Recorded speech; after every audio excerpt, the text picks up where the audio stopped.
नमस्ते students, good morning. Waheguru ji का खालसा, वाहिगुरु जी की फतेह। वेलकम है आपका आपके channel @future saver academy 10th class mathematics 10th class mathematics जो हम आज से शुरू करने जा रहे हैं।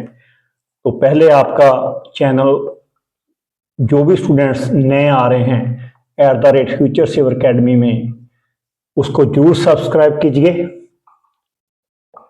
और लाइक कीजिए। ये चैनल आपके लिए नया है, बिल्कुल ये नया है, लेकिन अब जैसे जैसे इसको देखोगे, जैसे जैसे उसमें मैथमेटिकल कंसेप्ट को समझोगे तो आपको और नया लगेगा।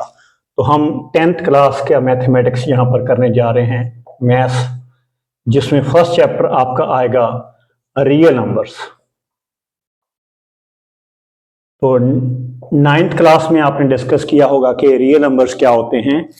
देखो, अलग अलग नंबर्स होते हैं, जो सभी नंबर, जैसे रैशनल नंबर, मैं एक एग्जांपल लेता हूं। रैशनल नंबर होते हैं जो ऐसे होते हैं P/Q की फॉर्म में, जैसे 2/5, 3/8।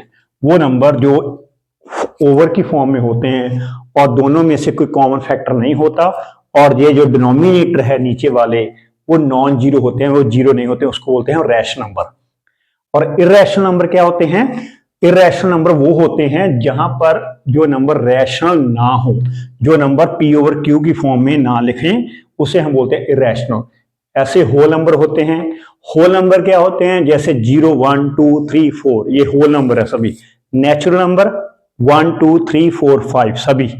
ऐसे अलग अलग ये नंबर जो भी बनते हैं, रैशनल, इर्रेशनल, वो सभी सेट को हम बोलते हैं रियल नंबर्स। तो रियल नंबर्स के चैप्टर के जाने पे पहले हम फंडामेंटल थ्योरम ऑफ अरिथमेटिक करेंगे। हाँ जी, ये थ्योरम जो एक्चुअली वो कार्ल गॉस हुए हैं, उन्होंने ये थ्योरम को मेंशन किया था, और ये बहुत ही इंपॉर्टेंट फेमस मैथमेटिशियन हुए हैं गॉस साहब के साथ साथ न्यूटन, और तीसरे थे यहाँ पर आर्किमिडीज। इनका नाम मैथमेटिक्स और साइंस में बहुत चमका था। तो फंडामेंटल थ्योरम ऑफ अरिथमेटिक के जानने के लिए पहले अगर एक एग्जांपल ले लो, आप ये नंबर ले लिया 1771, इसको हम ऐसे डिवाइड करते हैं। 1771 को कौन कौन से इसके फैक्टर्स बनते हैं वो हम देखते हैं। फैक्टर बनाते हैं 2 के टेबल पे, 3 पे, 4 पे, ऐसे कर करके ये 7 के टेबल ऊपर देखते हैं हम इसको डिवाइड करके। ये आ गया 1771, 7 2 14, ये आ गया 3, 7 7 5 35, ये आ गया 2, 1 कैरी हो गया, 7 3 21। तो डिवाइड हो गया आपका 253 आ गया 7 के टेबल के ऊपर। अब आने के बाद उसके बाद हम 11 के टेबल के ऊपर देखते हैं। ये हम देखते हैं 253 को 11 के टेबल के ऊपर। 11 2 22, 3 आ गया 3, 11 3 33, ये बन गया आपका 23, ये बन गया 23 1। तो आपने देखा कि 1771 के जो फैक्टर हैं वो 7 11 23 होंगे। अब ये 7 11 जो 23 हैं, ये हैं प्राइम नंबर्स। अब ये 1771 है, ये है कंपोजिट नंबर। प्राइम नंबर और कंपोजिट नंबर मैंने जानबूझकर आपको पहले नहीं बताया, क्योंकि अब आपको अच्छी तरह से पता लगा। द प्राइम नंबर्स वो होते हैं जो सिर्फ अपने ही टेबल के ऊपर डिवाइड हो और उसका फैक्टर कुछ ना हो, और कोई उसका फैक्टर ना हो। और कंपोजिट नंबर वो होता है जो प्राइम नंबर के प्रोडक्ट की फॉर्म में लिख सकते हैं। जो प्राइम नंबर की प्रोडक्ट की फॉर्म में लिखें उसको बोलते हैं हम कंपोजिट नंबर। तो यहां से हम फंडामेंटल थ्योरम ऑफ अरिथमेटिक को समझेंगे अच्छी तरह से। Every composite number can be expressed as the product of the prime numbers and this product is unique. ये प्रोडक्ट आपकी यूनिक होगी apart from the order in which the prime factors आकर। वो ऑर्डर कोई भी हो, 7 पीछे 23 आगे, 11 पीछे 11 आगे, कुछ भी हो सकता है। और ये जो कंपोजिशन इसकी होगी वो यूनिक होगी। यूनिक का मतलब होता है कि जो फैक्टर्स प्राइम आपके कंपोजिट नंबर के फैक्टर्स आए वो हमेशा ही एक यूनिक होंगे। यूनिक मींस एक ही एक तरह के फैक्टर होंगे, उसके अलावा और कोई फैक्टर नहीं आएंगे इसमें। एक एग्जांपल हम और लेते हैं और आपको अच्छी तरह से पता लग जाएगा जैसे ये कैसे बन गया। ये लेते हैं, इसको फैक्टर्स को हम डिवाइड करते हैं।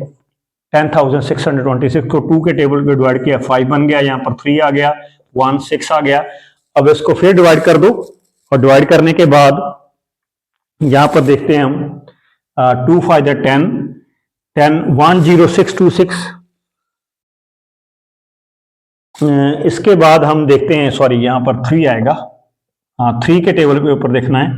3 1 3 2 21 1 3 3 9 और ऐसे इधर हम डिवाइड कर लेते हैं, थोड़ी सी गलती ना हो जाए। 3 1 3 यहाँ पर आएगा 3 7 21, यहाँ पर आएगा 2 1 3 7 21, यहाँ पर आएगा 3 3 1 3। तो ये आ गया आपका 1771 और 1771 के फैक्टर हमने 1771 के फैक्टर्स हमने यहाँ पर लिखे थे। तो यहाँ पे आया था ये 7 253 7 का टेबल, और यहाँ पर 11 आया था, ये बन गया 23 और ये बन गया 23 1। अब इसको देखते हैं अच्छी तरह से हम कि जो 10,626 के फैक्टर्स हैं ना, वो कौन कौन से बने। जो 10,626 के फैक्टर बन गए 2 और 3 और 7 11 और 23। जो ये 2 3 7 11 23 हैं, ये सभी प्राइम नंबर हैं, और ये प्राइम नंबर की जो मल्टीप्लिकेशन है, प्रोडक्ट है, वो यूनिक है। यूनिक मतलब यही नंबर होंगे जो 10,626 को यहां ये प्रोडक्ट की फॉर्म में लिख सकते हैं, और ये बन गया आपका composite number. This is known as, ये फिनोमेना, ये प्रोसेस को बोलते हैं फंडामेंटल थ्योरम ऑफ अरिथमेटिक। अच्छी तरह से समझ लेना। आपके चैनल को जिन स्टूडेंट्स ने अभी सब्सक्राइब नहीं किया, तो @फ्यूचर सेवर अकेडमी आपका 10th क्लास का मैथमेटिक्स शुरू हो चुका है। इधर उधर जाने की जरूरत नहीं, यहाँ पर सभी सम्स सभी आपको यहाँ पर अवेलेबल होगा। अब इसके हम थोड़े से सम करते हैं एक्सरसाइज 1.1 के, ये देखना प्लीज आप। एक्सरसाइज 1.1,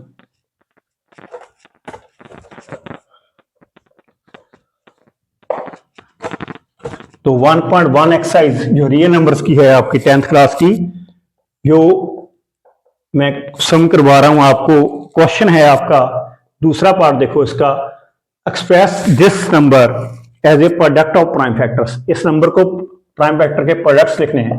तो 156 को 2 के साथ डिवाइड कर दिया, ये आ गया 78, 2 के साथ डिवाइड कर दिया, ये बन गया 39, 3 के साथ डिवाइड कर दिया, ये बन गया 39, तो 13 बन रहा 13। तो 156 को नंबर को हमने 2 इज अकरिंग 2 टाइम्स, तो 2 रेज़ टू पावर 2 3 एंड 13, ये बन गई प्रोडक्ट। 156 की प्रोडक्ट बन गई 2 raise to power 2 3 into 13, because 2 दो बारी आ रहा है, 2 बारी आने के कारण यहाँ पर 2 रेज़ टू पावर 2 लगा दिया। तो जो भी हम इसके सम, अब एक पार्ट और कर लेते हैं, 7 4 2 9। तो इसको हम डिवाइड करते हैं 7 4 2 9 को। हाँ जी, 2 के टेबल के ऊपर नहीं जाएगा, क्योंकि 2 के टेबल पर वो जाते हैं जहां पर पीछे 0 2 4 6 8 हो, यहाँ पर 9 है। सो हम 3 के टेबल के ऊपर देख सकते हैं जी, 3 से डिवाइड करो, 3 2 6, 3 4 12, 3 7 21 and 3 2 6, 3 4 12 and 2 3 7 21। ये 3 के टेबल के ऊपर भी नहीं आ रहा है। अब इसके चांसेस हैं, हो सकता है ये 9 के टेबल ऊपर आ जाए। तो देखते हैं 9 के टेबल के ऊपर क्या बनता है। 9 7 यहाँ पर डिवाइड करके दे लेते हैं हम, कोई बात नहीं। 9 8 72, यहाँ बन गया आपका 2 2 9 2 18। तो ये बन गया आपका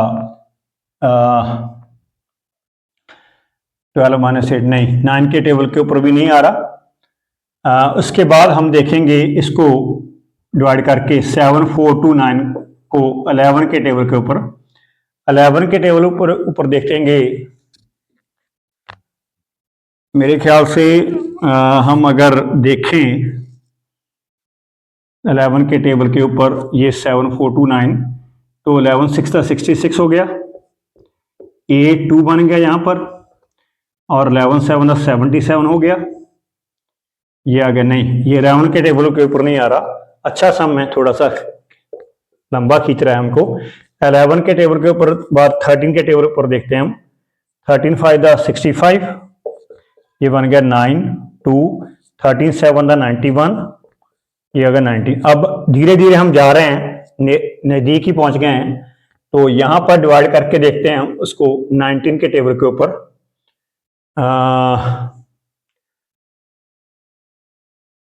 19 के टेबल को देखते हैं एक बार।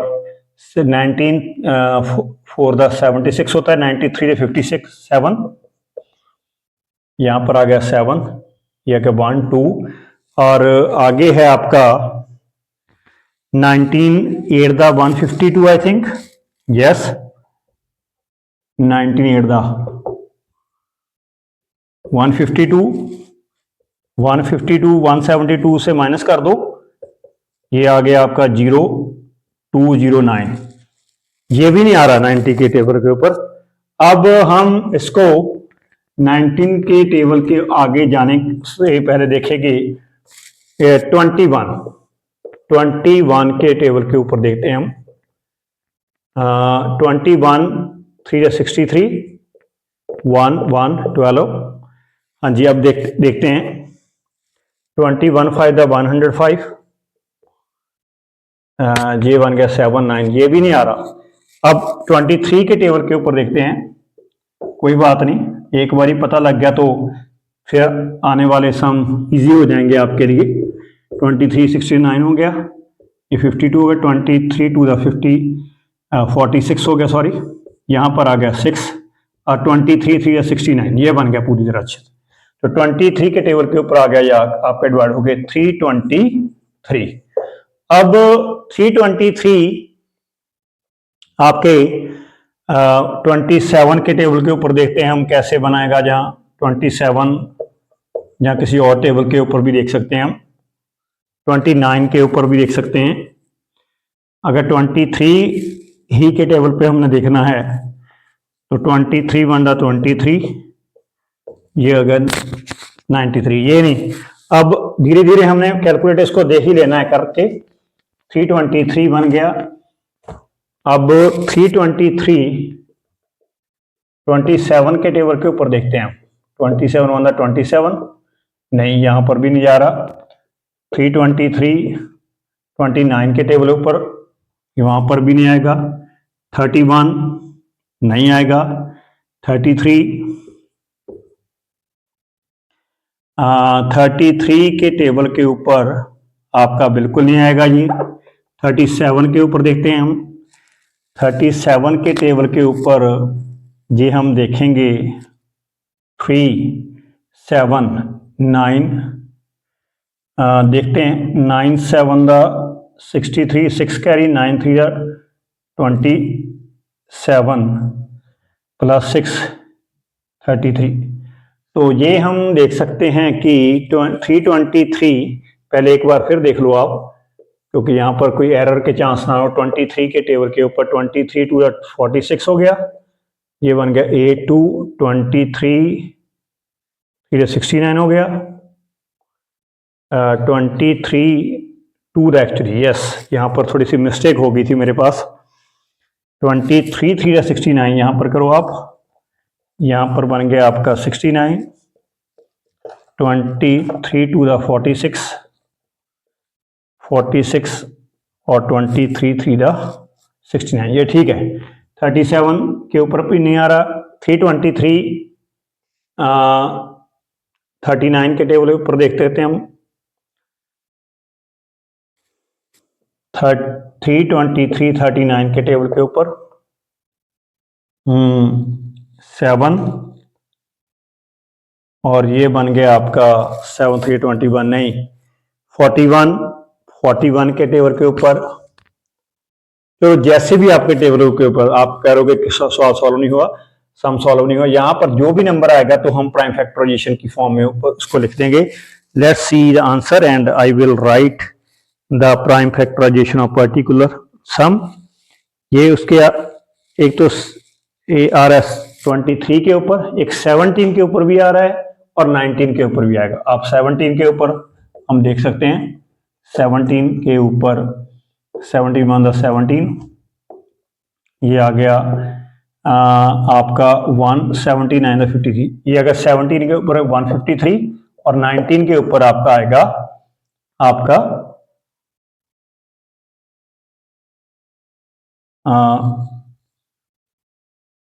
153 को आप 19 के टेबल पर अगर डिवाइड करते हो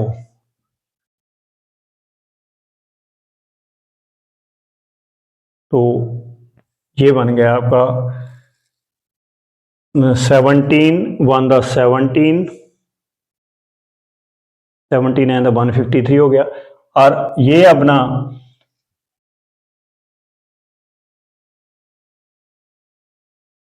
सॉरी यहां पर 19 आएगा, ये क्वेश्चन आ गया 19 हुआ, तो ये इसकी प्राइम फैक्टराइजेशन आ गई। Sorry for the more time I have taken for this sum, but कोई बात नहीं, कई बार प्राइम फैक्टराइजेशन कई बार लंबे चले जाते हैं, तो 23, 17, 19 ये इसके प्राइम फैक्टराइजेशन हो गए। अब जल्दी जल्दी से हम इसका दूसरा पार्ट भी करते हैं, जल्दी जल्दी से दूसरा पार्ट जो है इस एक्सरसाइज का। तो कोई बात नहीं, अभी हम चैनल को यू सब्सक्राइब कीजिए आप। 26 एंड 91 के लिए आपने एलसीएम और एचसीएफ निकालना है, इसका एलसीएम और एचसीएफ निकालना है और वेरीफाई भी करना है। वेरीफाई में क्या देखना है कि एलसीएम और एचसीएफ की जो प्रोडक्ट है ना, वो product of two factors, product of two numbers के इक्वल है। तो 26 और 91 का आप अलग अलग तरह से आप फैक्टर बना लोगे, ये देखना आप। 26 के फैक्टर क्या हैं, 2 के टेबल पे 13, 13 वन द 13, 26 के बन गए 2 इंटू 13 ये फैक्टर। हाँ जी, 91 आपको टेबल बहुत सारे स्टूडेंट्स को अच्छी तरह से टेबल आता है। 17 के टेबल पर हो गया 17, 13 वन द 13, ये 91 का बन गया 17 इंटू 13। तो एलसीएम आपका जो होता है, हमने अच्छी तरह से एलसीएम को सिग्निफाई करना है। जो एलसीएम है आपका वो है दोनों में से जो कॉमन है ना, जो कॉमन है दोनों में से और कॉमन के बाद भी जो नहीं है उसको लिखता है हमने एलसीएम। पहले एचसीएफ लिख दो आप, तो पहले चलो एचसीएफ निकाल दो। एचसीएफ दोनों में से जो कॉमन है आपका 13, वो 13 आ गया, और एलसीएम है आपका है जो कॉमन, और कॉमन के बिना दोनों नंबर के जो फैक्टर हैं वो भी लिखने हैं। तो 13 कॉमन है आपका, और 2 और 7 आपका अलग अलग वो बच गया, वो आपका आ गया एलसीएम। मल्टीप्लाई कर दो, 7 टू द 14 होता है, 14 13 द 182।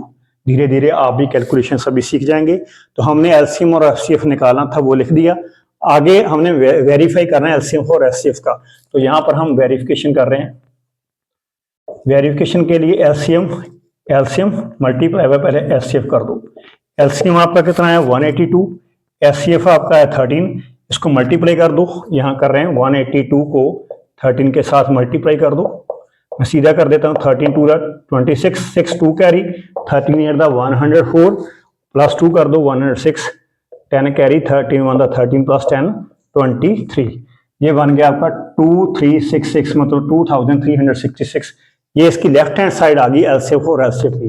होने किसके, वो किसके इक्वल होने चाहिए, अब प्रोडक्ट ऑफ टू नंबर्स, दो नंबर की प्रोडक्ट्स के इक्वल होनी चाहिए वेरिफिकेशन के लिए। वो दो नंबर्स कौन कौन से हैं जो हमने नंबर मेंशन किए यहाँ पर स्टेटमेंट में, 26 और 91। अब 26 और 91 को आप जब मल्टीप्लाई करोगे तो उसका भी आंसर 2366 ही आएगा।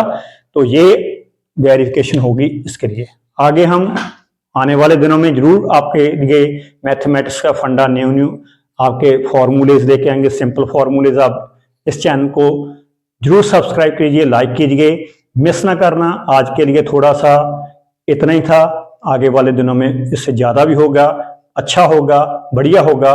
नमस्ते स्टूडेंट्स, टेक केयर।